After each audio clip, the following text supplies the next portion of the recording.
Alright, hey guys, me Anthony back again with the video. Welcome to IBM invented the PC, then everyone stole it by Low Spec Gamer. I only react to videos that I find interesting, so here we go. Original description, by the way, as usual. So yeah, hope you enjoy. Oh. It's the middle of the 80s. An engineer and businessman. Right, hang on. Right. It's the middle of the 80s. An engineer and businessman, Bill Lowy, is composing himself for the meeting of a lifetime. He had been granted a meeting with the Corporate Management Committee, the all-powerful council who decided the direction of one of the biggest, most valuable and technologically advanced companies in the country and the world, IBM, International Business Machines. At the time, IBM was synonymous with computers, and their mainframes powered everything from big banks to the space program. But as Lowy faced the CMC, he's there to promise the one thing they don't have: a home computer. There's rumors that Apple is about to go public. It's very obvious that home computers are here to stay, and thanks to spreadsheet software, more and more businesses are adopting them too. And yet, this is a space where IBM virtually has no presence on. Mr. Lowe, you know as well as us, we tried the 5100 series, and yet that was a resounding failure. What do you propose that is any different? Simple. For this type of product, our strict corporate culture is just not working. We cannot do this within the culture of IBM, so we need to acquire another company. Well, if that's the case, why don't you take your own independent business unit to our labs in Florida and develop this computer outside of the culture of IBM? Great! So the company I suggest we acquire is Atari. Wait, I'm sorry, what? It is up to you to recruit the engineers you need and present us a prototype in a month. Prove to us that this is something you can build outside of IBM culture, and then we will authorize your plan for a personal computer.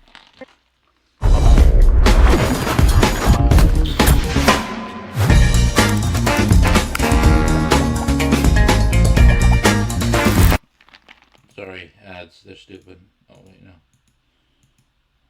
Right.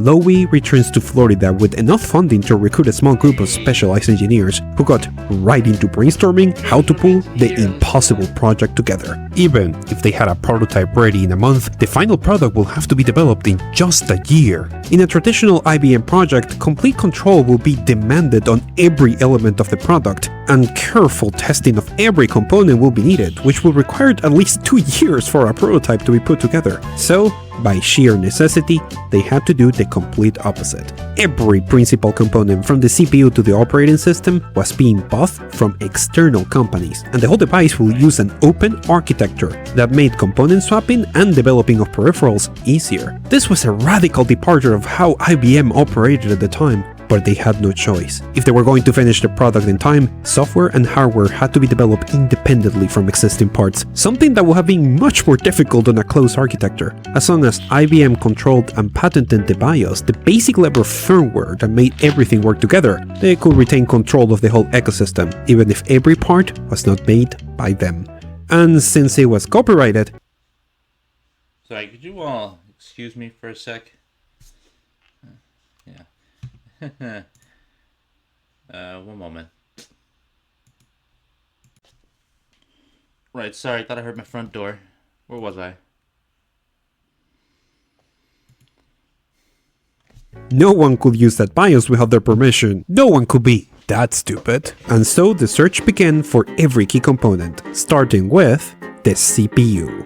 If this was going to be a 16-bit machine, there were a variety of options for CPUs in the market from the likes of Texas Instruments, Motorola and others. In fact, Federico Faggin, the inventor of the microprocessor, which we interviewed and covered his story in a couple of previous videos, had split from Intel and created a processor company called Zilog, which had a promising 16-bit processor in the works. However, Zilog was owned by oil company Exxon, which was gearing up to compete with IBM in the mainframe and office space. So they could not use anything from them. But Intel was readily available with its 16-bit Intel 8086. However, according to Blue Magic by James Shopsky and Ted Leonsis, written in 1988, which is the main source for a lot of the stories, the 8086 was a bit too new and a bit too powerful. to the point that there was some worry that the CMC would not approve it for fears of cannibalizing other high-end IBM products. So instead, they used the 8088, a chip that is essentially an 8086 with a reduced data bus, which made the rest of the computer design much cheaper. Besides, they could eventually expand and make a version with the 8086. With the processor pegged and a barely working, constantly malfunctioning prototype build, Lowy finally made its case for its crazy open architecture computer to the CMC, and against all odds, he got their approval. A business unit called Project Chess will be created with the mandate to rapidly expand the team and have the computer ready in time. His work was done. And eager to climb the corporate ladder, Lowy left for a promotion as a vice president of the Information System Division, leaving the team in the hands of one of his earliest recruits, an engineer called Philip Don Estridge. There was no time to lament the change in leadership because the computer now needed to acquire its next components, and this will set forth an absolutely insane chain of decisions. As Estridge and his team meet with a company called Digital Research in California for a meeting, the feeling of the room had turned sour. Digital Research owned the closest thing that existed to a standard operating system for business computers, Control Program for Microcomputers, CPM. And selling licenses for this operating system had made its creator, hacker Gary Kilwell, pretty wealthy and just a little bit difficult to work with. The IBM team had scheduled a meeting to discuss modifying and licensing CPM as the operating system for this new computer, but something went terribly wrong. Some sources, like Blue Magic that I mentioned before, alleged that Kildall had an argument with his wife and had taken his private plane out to cool off. Other sources, like Hard Drive by Wallace James and Erickson Jin, claimed that Kildall was just out making a software delivery to a client on his private plane.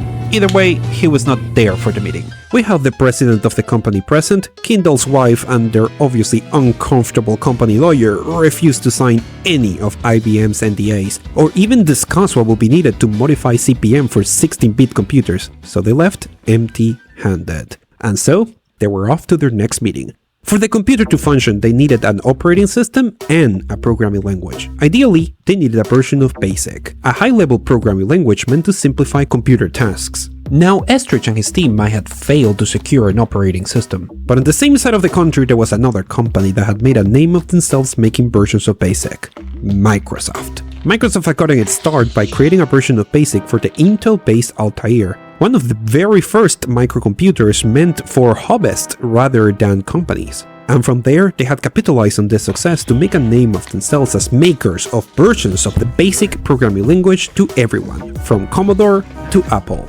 We have explored a bit of the Commodore story on a past side quest, and yes, Microsoft was led by a shockingly young Bill Gates, who was the one who had recommended Kildall to IBM in the first place, but when he heard the deal was dropped, he understood there was an opportunity, and had cleared his calendar for it and signed the NDA as soon as it was presented to him. Over the exploratory meeting, the IBM team will be surprised of just how collaborative Gates was at the idea of working with IBM, and just how much of a businessman he was compared to his other peers. But over the follow-up meetings, when they finally revealed to Hey, you know what that reminds me of? Back when Doom came out in 95, no, in 94. Apparently more people installed it on their computers than they did Windows 95. So as a result, Bill Gates and Microsoft and id Software, they had to make a version of Doom for Windows 95, and they had Bill Gates film a commercial for it. Yeah, it was weird. Oh well. Microsoft that they wanted to license their BASIC for an IBM home computer, they will come to realize just how good of a nose for business opportunities Bill Gates had. So this version of BASIC we're making, what operating system is it gonna run on top of? We're still in the process of securing one. Wait, you don't have one still? What if we could provide one? What if we could add an operating system to our proposal for your license? We could certainly consider that. Bill, we don't have an operating system. Where in the world are we gonna get one? But Gates had a plan. He had heard of a friend with his tiny company not far from their offices called Seattle Computer Products that was developing an operating system called 86-DOS that was similar to CPM but optimized for the Intel 16-bit 8086, hence the name. Hiding the fact that he had IBM on the line, Bill made him an offer $25,000 for a non-exclusive license so they could port it to the IBM prototype.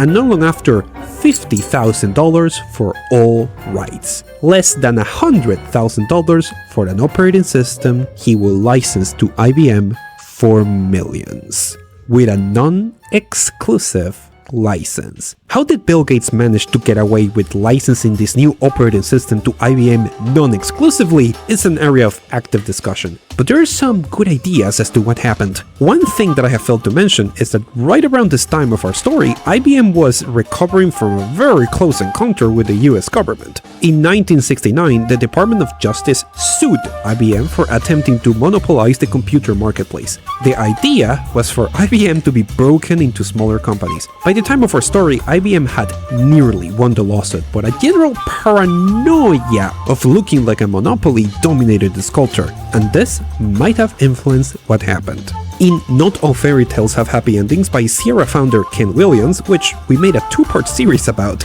it is explained that the IBM software contracts Sierra received in the 80s had a pretty generous non-exclusive clause that made it pretty clear vendors could sell their software to IBM's competitors. Let's call it a "we're not a monopoly, we promise" clause.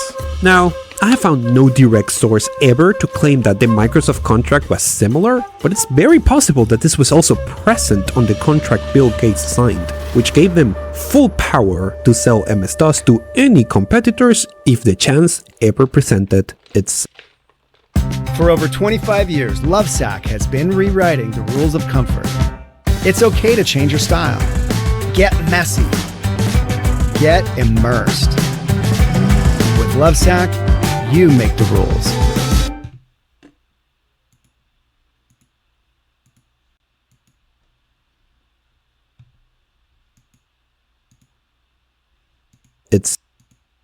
Itself. August 12, 1981, New York City. Almost a year to the day from Lois' fateful promise. The day everyone had been waiting for. Hundreds of IBM employees had worked incredibly hard around the clock to have the product ready for a public reveal. Problems of all shapes and sizes had mirrored the project at every corner. It was just a few days ago that a task force had flown on a private jet to every warehouse to add insulating paper around the power supply of every unit to avoid a last-second electrical problem that could shock users. But it was all worth it. Given the crazy amount of suppliers involved in this project, most of the details had leaked to the press already, many of which were not super fascinated about this weird IBM experiment, but the team knew better. This was their time to shine. A fully usable computer with one disk drive, 16 kilobytes of RAM, and a $1,595 price tag. Home computers were no longer a toy for nerds and tinkerers. With the IBM logo on the front, the PC was now ready for business. Quite literally. Microsoft had worked up to the last second to have MS-DOS and their release software ready for launch, but they knew this was a huge opportunity that they needed to seize. With a release slate of software that included Microsoft Basic, BasiCalc for spreadsheets, Easy Writer for word processing, and even a text game called Microsoft Adventure, based on the original Colossal Cave Adventure, the marketplace was ready. Apple reacted to this news with a slightly mocking ad, and a technological rivalry between the Microsoft Power IBM PC and Apple computers began. And as long as IBM controlled the proprietary BIOS of the PC, they alone could control their side of the battle and capitalize on this new format. Whoever controlled the BIOS will control the PC. And now that the IBM personal computer was quickly becoming the industry standard thanks to IBM's reputation, everyone was eager to see how they would follow it up. Don Estridge was ready to answer this question. The improvised and chaotic development process of the IBM PC might have gotten them positioned, but if they were going to diversify, they needed to go back to the one structure that properly scaled businesses. They needed to do things the IBM way. With the PC team now a formal division of IBM, Estridge wasted no time and created sub-branches to follow up with several successors to the PC for different price targets. And now that Estridge was vice president of the company, they were on top of the world. But what they didn't know is that something was about to happen that will put an end in their plans for complete industry domination. As IBM takes over the business world, electrical engineer Rod Canyon sits in his breakfast room and plays around with one of the first portable computers and dreams of making his own portable computer as a product. Now, you know what, now that you mention it, now it feels like a good time to mention my personal preference for computers are gaming laptops. So yeah. He used to work on electronic giant Texas Instrument, but him and a couple of friends were in the process of leaving to form their own computer company. But as Canyon explores ideas around portable computers, he can't shake a sense of dread. Computers at the time were like game consoles. Software had to be ported to each one, and since everyone could use an entirely different architecture, the process could be tremendously costly. There was no way a small company could convince developers to port software to their computers, no matter how good it was. And without software, they had no chance of success. But then, he was struck by a particular idea. What if they could build a portable computer that could run all software already written for the extremely successful IBM PC? The idea was not impossible. Since the IBM PC was made from components from other companies, they could secure the same processor from Intel, similar components for the rest of the peripherals, and the same operating system from Microsoft. Literally, the only thing they did not have was the BIOS. But if they could somehow write a replacement for the BIOS, theoretically they could enter the market with a huge amount of software already available. The idea itself had enough merit that after a series of successful pitches to a long list of investors, they incorporated under the name Gateway Technology Incorporated and got to work. Gary Stimac, another engineer from Texas Instrument, was tasked with creating a suitable replacement for the BIOS. Stimac, after buying an IBM PC, realized that the reference manual that you could buy with the computer included the entire BIOS ROM code printed at the end. Idiots. This is gonna be easy. You shouldn't have done that. Wait, what? You didn't think of consulting with me, the company lawyer, before doing this? This code is copyrighted by IBM, and you just contaminated yourself. Any BIOS code that you write will be derivative of this one, and IBM could sue us out of existence. Has that actually ever happened? It has never been proven in court yet. Do you want to be the first one? Oh, no. What do we do? Do you have any programmers that you are certain have never looked at this manual? Hey, Steve, have you ever owned an IBM PC? A what? Good. So this is what we're going to do. You're going to use IBM's code to write a general reference of how it works, and then Steve here will turn your reference into a code that does exactly the same thing. As long as you carefully keep logs of the communication and you never write any bit of BIOS code and he never sees the original source code, we should be able to generate a legally safe clone. This technique, often called a clean room implementation, meant that with a bit of effort, they could have the hardest missing piece of the puzzle, a non-IBM BIOS that could perfectly replicate its functionality. As you might remember, Microsoft had not signed an exclusivity agreement with IBM. However, the MS-DOS Microsoft was selling did not include some last-second modifications IBM had done. Surprisingly, when Canyon spoke to Microsoft, they were more than happy to point Gateway Technologies in the right direction on how to modify MS-DOS for full compatibility, and were even open to sending that version back into the open marketplace. Alright, a sec.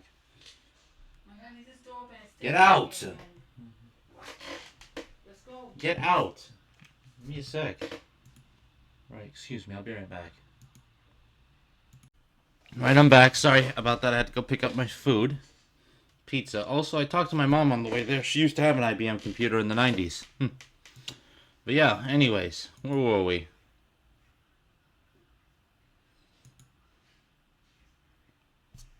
They were probably very aware that they were potentially creating tons of new clients for their operating system. It was at this point that Canyon and his team decided to change the name of their company to something a bit more catchy and reflective of their portable computer ambitions.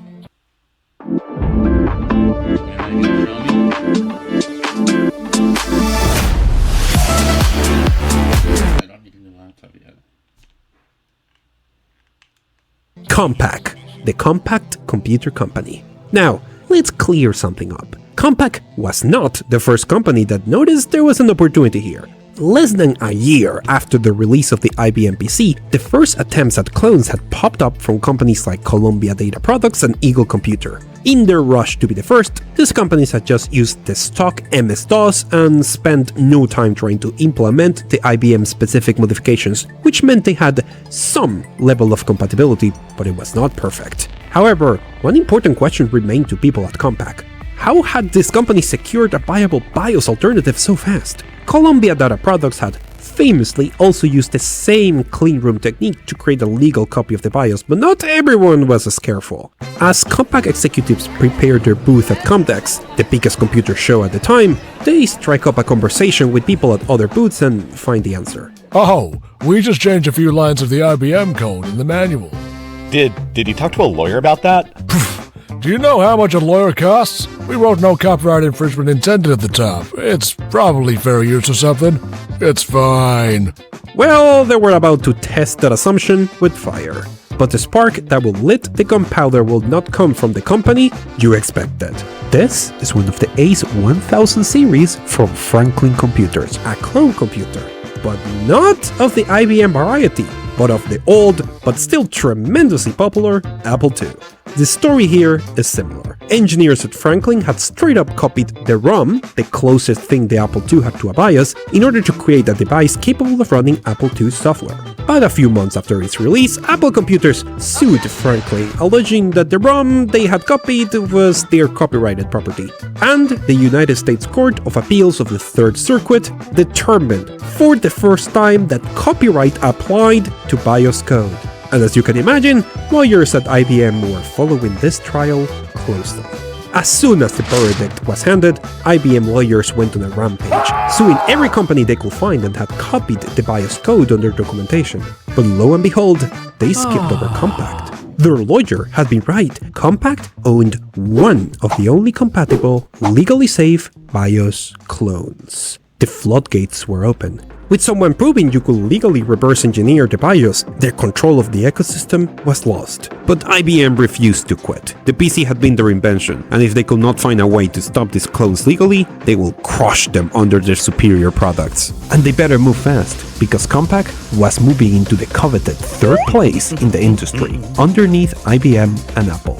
And given that Apple was on a completely different architecture, this was concerning to IBM. So the obvious next step for IBM was to compete with them and crush them over the IBM brand with the introduction of the IBM Portable. And its reception was not what they expected. The IBM Portable was slower and heavier than the Compaq and did not have a dual resolution screen and had no option for a hard drive. Blood was in the water. Were clone makers actually beginning to be more technologically advanced than IBM itself? By June 1984, Compaq fired back with the Desk Pro, a full desktop computer. Now it was Compaq who was releasing products directly replying to IBM, and theirs were in many ways better.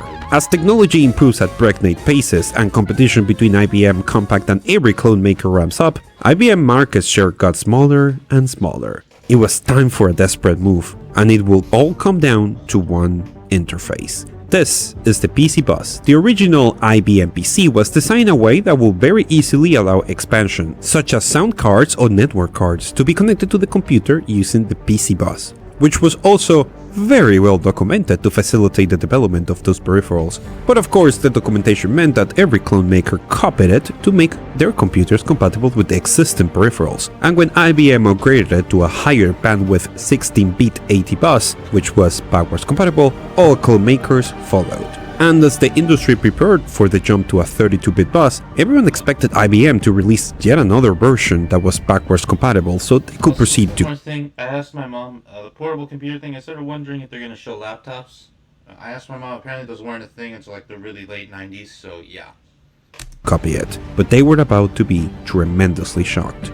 April 1987, IBM introduces its second generation personal computer, an architecture dubbed PS2, Personal System Number 2, meant to be a complete successor to the PC, and in its core was a new advanced 32-bit bus called the Microchannel. Microchannel was completely incompatible with peripherals using the previous PC buses, and it was made with a proprietary IBM technology, which was available to license with a fee required for every device. The new IBM PS2 computers brought compatibility with every expansion card currently existing for the PC format. According to IBM, the reason being compatibility will limit the performance of this new bus, but in reality, IBM was betting everything on the fact that it was their architecture everyone was following, and if every clone maker wanted to keep up, they will have to license Microchannel from them. Finally, IBM could regain control of the PC ecosystem.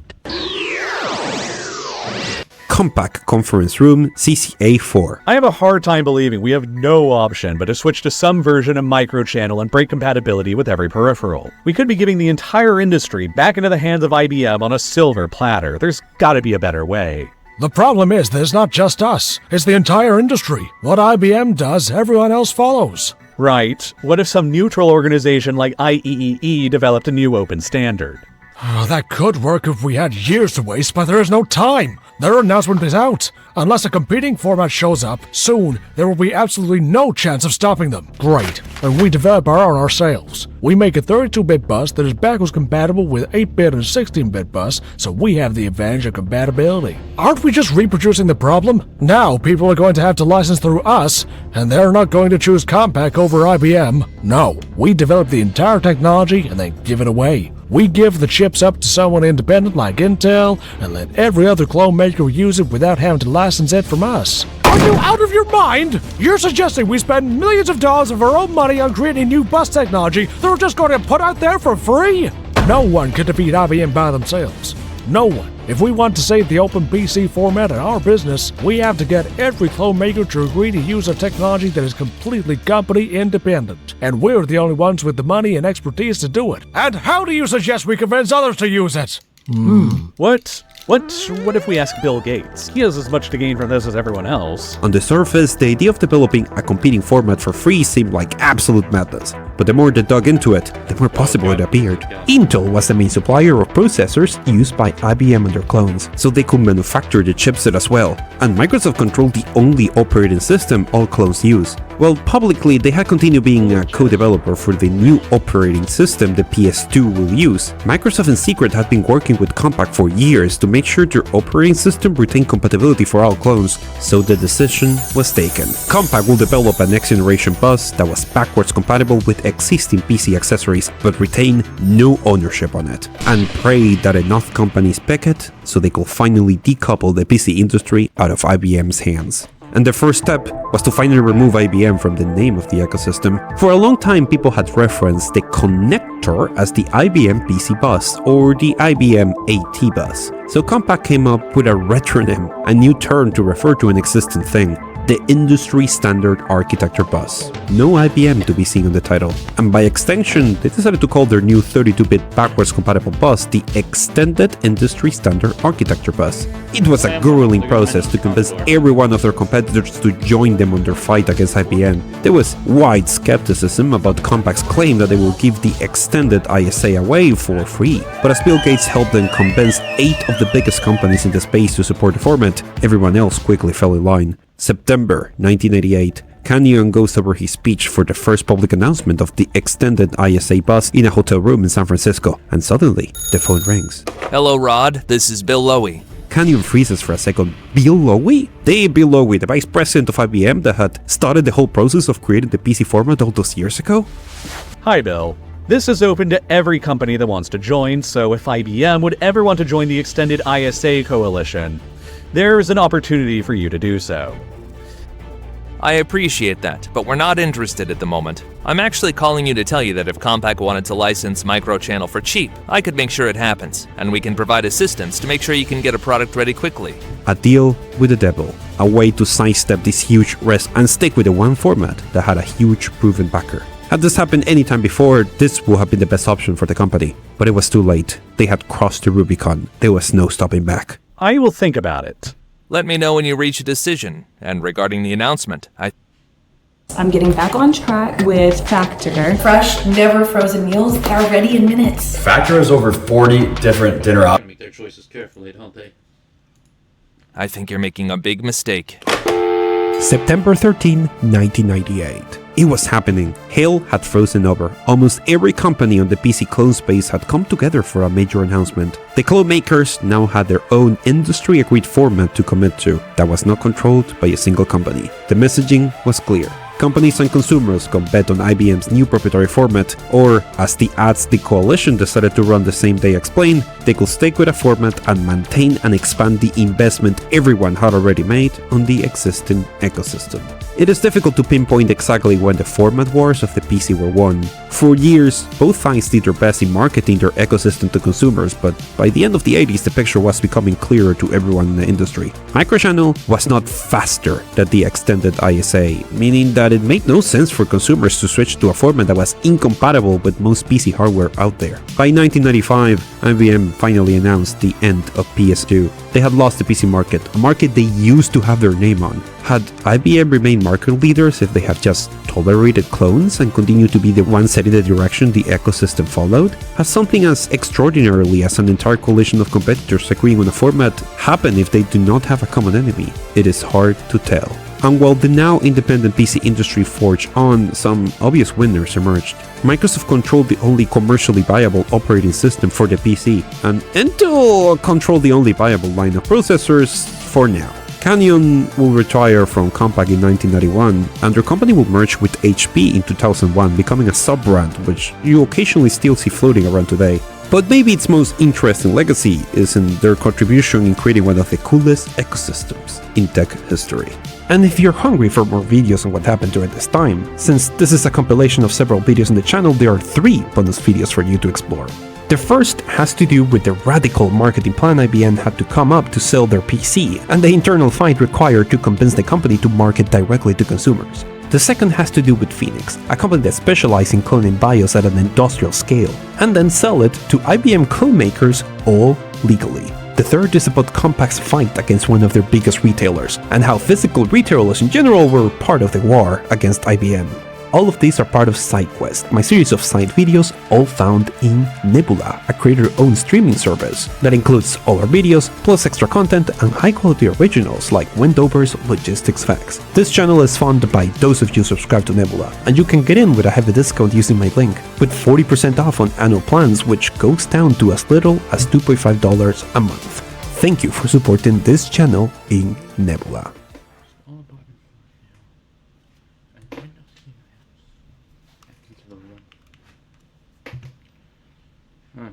Right. So yeah, that was that was the tale of how IBM invented the fucking home computer. Here in Florida, no less. Technically, it was invented here in Florida. I'm impressed. I really am. So yeah, thank you all for watching. Hope y'all enjoyed. Original videos linked in the description. Don't forget to like, subscribe, and also keep your eyes open later. I'm planning on doing a Twitch stream for the first time soon. Bye.